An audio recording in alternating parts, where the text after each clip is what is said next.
Electrohomoeopathy के अध्ययन के क्रम में आज हम आपको रोग और रोग निदान वाले भाग में अध्ययन करेंगे एलर्जी के बारे में, है ना।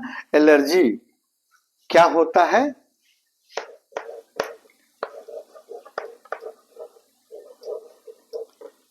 क्या होता है,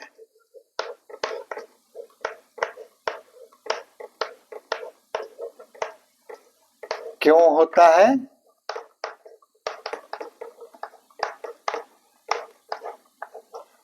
कितने प्रकार का होता है,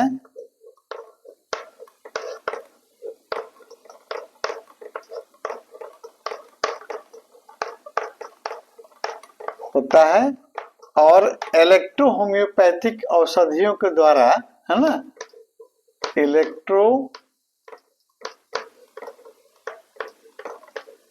होम्योपैथिक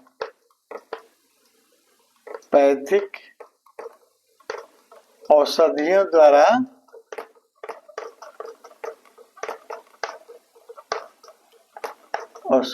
द्वारा इसे कैसे ठीक करेंगे।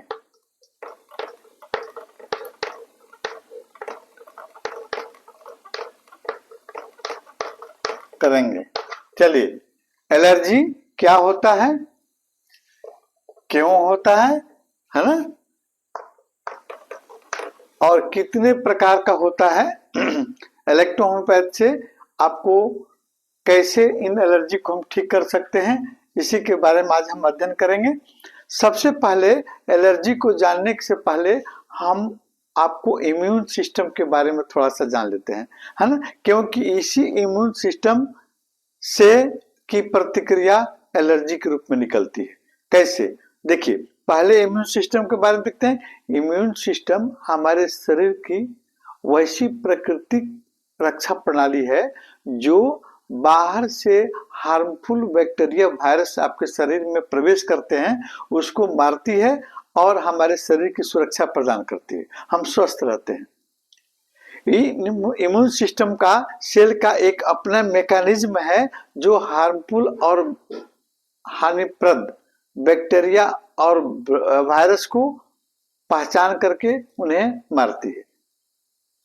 लेकिन आपका एलर्जी में क्या होता है, वही इम्यून सिस्टम के सेल, है ना, लाभप्रद या हानि रहित पदार्थ को, है ना, खतरनाक समझ लेती है और उसको हटाने और मारने की प्रक्रिया करती है, जिसके अंतर्गत आपके शरीर में एक आपको प्रतिक्रिया होती है और वह एलर्जी के रूप में आती है।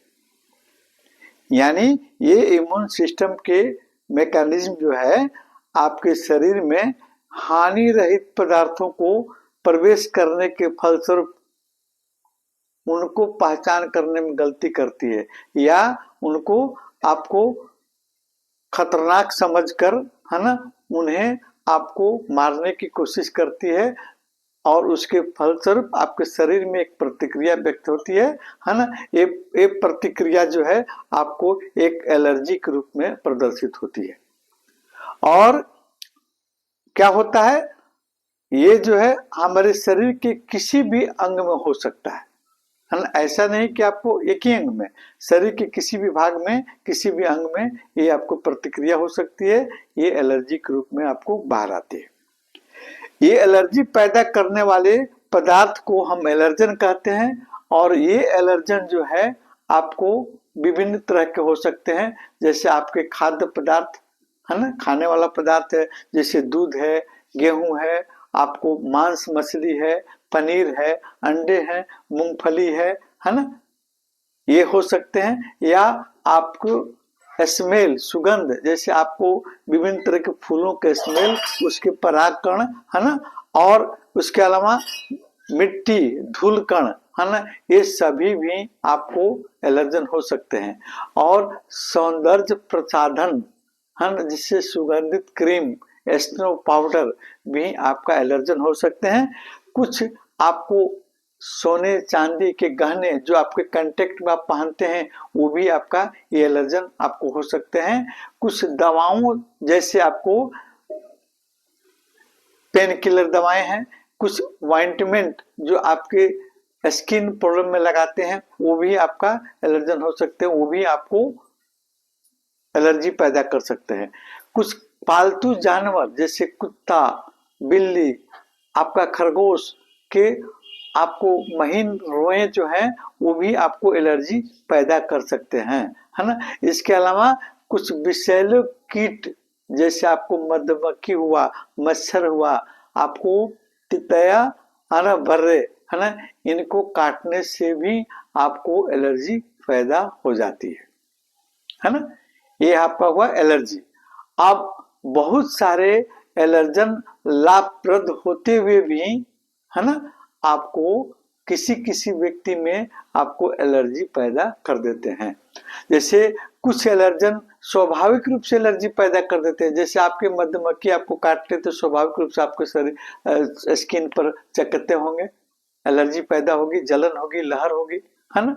कुछ जैसे आपको मधुमक्खी काट लिया, आपको तितैया काट लिया, बर्रे काट लिया या मच्छर काट लिया तो आपको शरीर पर, स्किन पर एलर्जी के जैसे सिम्टम आपको उत्पन्न हो सकते हैं, है ना। अब हम अगले वीडियो में आपको ये एलर्जी कितने प्रकार के होते हैं इसकी चर्चा हम लोग करेंगे अगले वीडियो में।